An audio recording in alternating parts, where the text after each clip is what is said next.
Hello everybody. This is Pixelf. In this tutorial we are going to animate a 100 Miles Rider logo. This is a brand of clothing and accessories for cyclists. Let's take a look at the animation of this logo.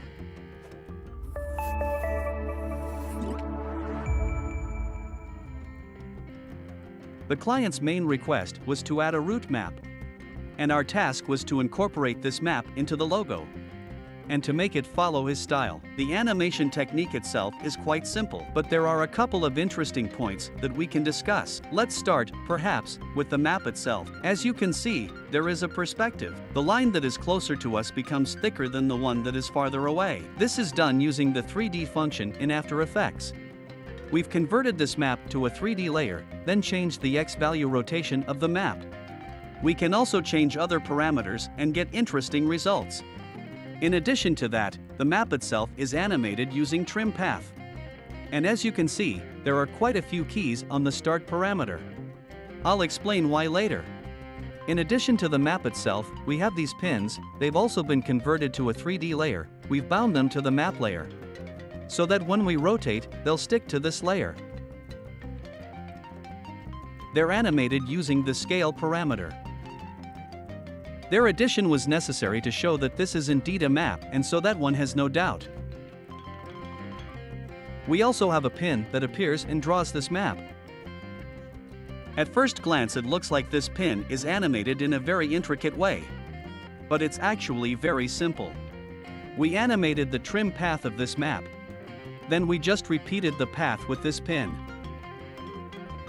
For rotation, we used regular rotation and used Graph Editor to smooth out all the movement.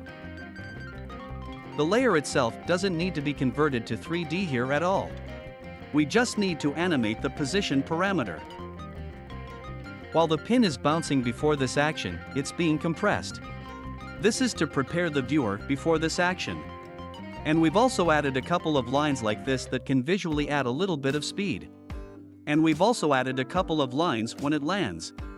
Basically, the main object in the animation is this pin right here, and all the movements are going to depend on it. So we've changed the start parameters here frame by frame, changing the value so that the map is drawn exactly under this pin. No further or closer. We've also added little details around the map here. These are the lines that are drawn as this pin moves. The text itself is animated using the default parameters. And all the letters do not appear at the same time, but with an offset. It is necessary to do this for the variety of animation. If we show the text at the same time, it will be like this, and it won't be as interesting. The number of 100 in the logo can be realized with the help of shapes. We did it. We drew these shapes and animated with the standard parameters size and stroke width, a number 1 animated with trim path. The pin itself, when it lands, becomes the head of this cyclist.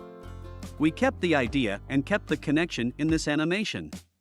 This animation looks professional and minimalistic. And the whole secret lies in the details. For example, we have diversified this animation by using rotation. If you don't use it, the animation will look completely different.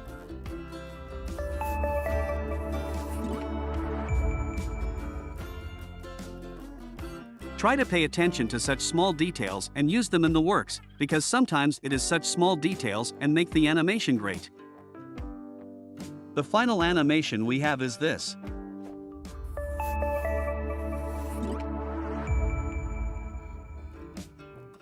Thanks for watching and good luck!